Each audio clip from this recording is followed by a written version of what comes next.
Good morning. Well, I guess it's this time of the year again where I send you my annual message about, you know, how this year, 2022, turned out for me and to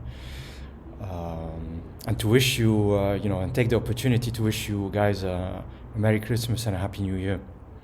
So on my side, things have been quite challenging. The beginning of the year was really, really tough. There were remains of or traces of the previous year, 2021, and I have to say it was really, really tough, and it ended on quite a negative note. Um, and it was really quite challenging to overcome this. So I got into the year, um, playing sports and insisting on getting back to sports and taking good care of my health and my fitness in general. So I started doing,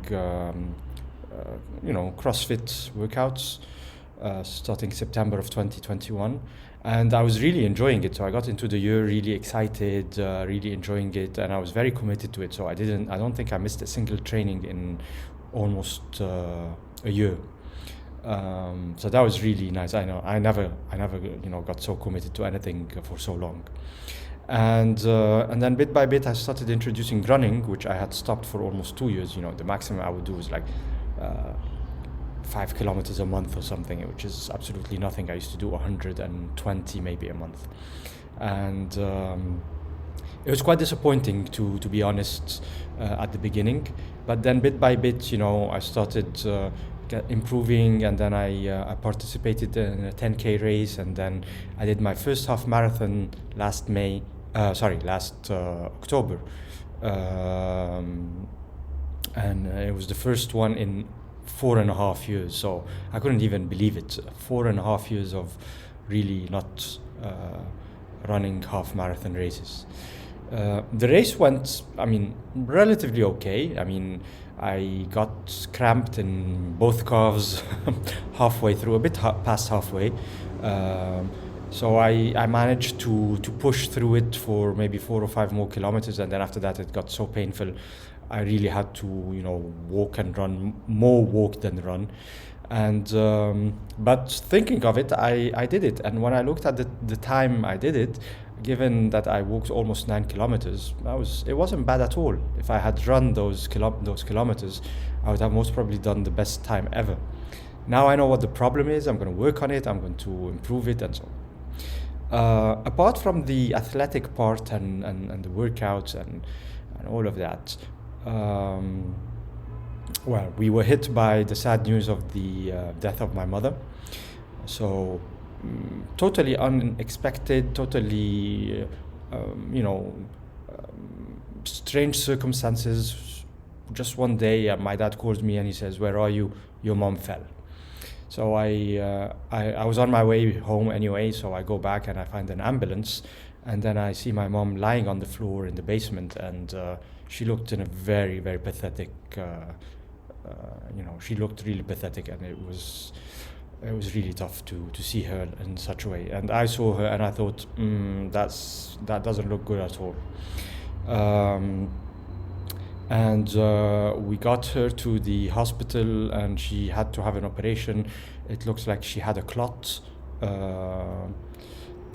somewhere in a vein, or an artery rather, leading to the brain.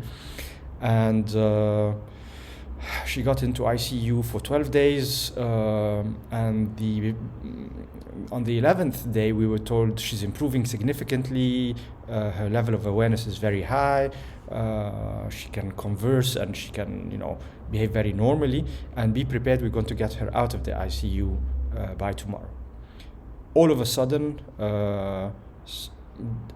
severe degradation happens. It looks like she had hemorrhage that the doctors didn't see, and in a matter of hours it was just over. So it was really tough to see my father and my sister particularly collapse, metaphorically speaking, of course.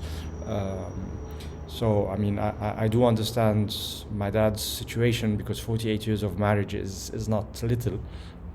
and and my sister, went through very tough times and still is, because now she has a sense of responsibility towards my dad, and I think she's maybe overdoing it a little bit. So I'm the calm person in the family. I am the one who's monitoring everything from a distance, and uh, I back up people whenever I feel that they're collapsing, or that they're not coping, or they're struggling with the situation. I have to admit it hasn't been easy at all on me. Not the death, but rather the consequences of the death, especially on my family. So I have to keep, going back and forth between my dad, my sister, my aunt, and so on. So it was difficult. I have to say it. And if put that out with taking care of the boys with all their problems, and the schools, and the house I'm taking care of, that I'm finishing, and work, and we'll get to that point. It's been really hectic here. On a professional side, things are really good. So I had started with some friends to negotiate, or to discuss rather, starting a startup in cultural heritage. We were in a very advanced stage, things were going very well, and then a disagreement happened between the partners. They quarreled with each other, and I told them, and they tried to put me in a situation where I had to choose between them, and I told them that's not going to happen. And I just told them I'm calling off the entire project, and I'm not going to do it right now. And I think that was a smart decision, because the economic situation in Egypt, as you may all know, is not that great. So there are restrictions on imports. There's a shortage of foreign currency, and it's not a very easy situation, to be honest. So I prefer to just wait and see where the economy is going, and then we can decide based on that. Apart from that, I was offered last June to do a consultation for a very big company. It's a microfinance company in Egypt, owned by a very large VC, the largest in country actually. And it's a company I was contacted by 2 years ago, and I had made a proposal for them, and it just fell through the cracks. And they just remembered me, and they gave me a call, and they said, we have a new CEO, and he wants to see you, and would you be interested? I said, yeah, of course. So I met the guy, we had a discussion. I told him exactly how I work, what I would be doing, what I won't be doing. Things seem to have clicked with him, and 2.5 months later, I started my engagement with them. And I'm just wrapping up the engagement. I'm preparing my final presentation, my final report. And I have to honestly say, this was the most exciting engagement I've ever had with any company. It's full of challenges. It's really difficult. It's a very short time. I was under a lot of pressure to get things done quickly. But it was really very, very satisfying to me, and I'm really happy with the results. And I do hope it will leave a very strong impact on the executives in the company. I was also approached by the American University for the 4th year in a row, and they've asked if I would like to teach again my course of Economics of Cultural Heritage. And last year I had excused myself for a lame excuse. I just didn't feel like it. But this year I accepted it, and I will be going back to teaching again starting January. So next year we'll be starting off with a nice engagement with energetic people, young people, and that's something I always look forward to. So that's on the professional side. So going back to my personal life, so the house is progressing.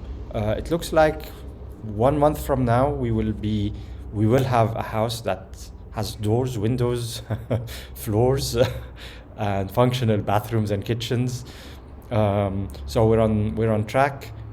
We got delayed a little bit by a few hiccups, but we're finally seeing what the house will look like. So everybody's really excited. The boys are extremely excited, because I promised them I'll build them a basketball court, not a full court, but more of a third of a court, so a hoop and and a proper ground to play on.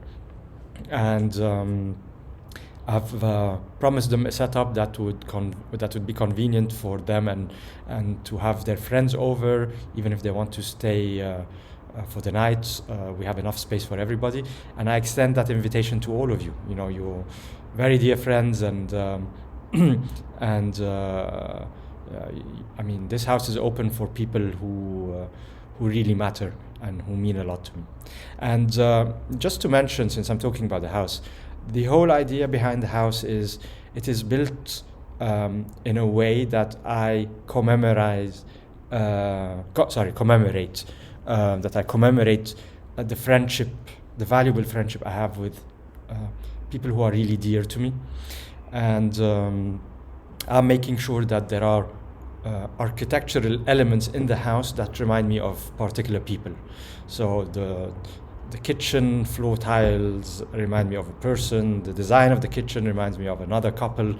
There will be paintings and photos and sculptures that remind me of certain people, and so on. So I'm making it a house full of memories of people I care for and I love very much. So that's the house. Now, health-wise and psychological state and my state of mind, I have to admit I have never ever felt any better. I've lost 14 kilos in, I don't know, maybe 6 months. It was a hectic, balance between a diet for 1 month maybe, and intensive workouts. In some cases, I had 2 back-to-back sessions of 1 hour each, so 1 hour of running and 1 hour of cross training, and everybody accused me of being crazy and that I was going to kill myself and that I was overdoing it, but I actually felt really well. Maybe towards the last 5 minutes of the 2 hours, I would say, maybe it would be smarter if I toned it down and took things easy. But I really feel very, very well. I feel relaxed. Even my facial expressions are, relaxed and calmed down. The way I speak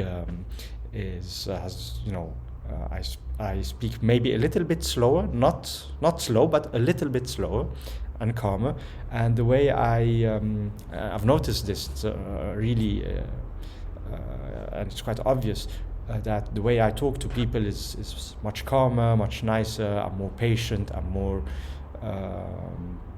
I don't want to say wise because that would be too arrogant of me to say that. But no, I feel much calmer when I converse with people, and I see their reactions to how I treat them, and it's really very, very nice to see and very pleasant to see. So yeah, I mean, even though the year was tough, and there are still some challenges hanging about, and there are still remains of the previous year, but I'm coping. I'm doing very well. I'm very happy with everything, and I'm ending the year on 3 very high notes. So first of all, I'm going to Barcelona on my way to Lisbon in around mid-December, and I'm going to meet my best friend there. And I haven't seen him in Barcelona for a few years. He lives there for 3 years, I think, yeah. And then I'm going to Lisbon with a very dear friend.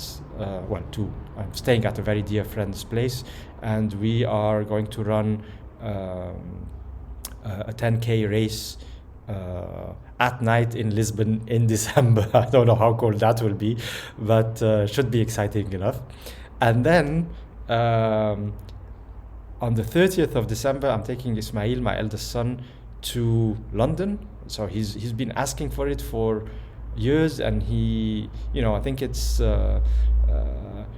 he's into his ancestors' tracks, and he wants to really know what this country is all about. So we decided to go, and I decided to. He's a big Chelsea Football Club fan, so I decided to take him to a Chelsea versus Manchester City game, and it doesn't look like Chelsea's going to do any well at that game, especially with all the changes they've been going through.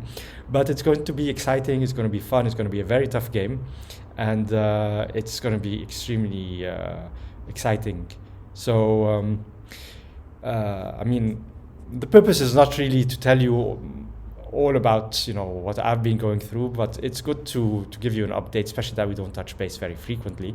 But the whole purpose of this video is to take the opportunity of wishing you a very Merry Christmas and a Happy New Year. And I hope that all your dreams come true and that you and your families are in good health. And once the house is finished, as I said, you're more than welcome to come and stay at our place rather, and it would be a good opportunity to have you all over and relive those very dear memories we have lived together. All the best, and hope to hear from you all soon. Bye.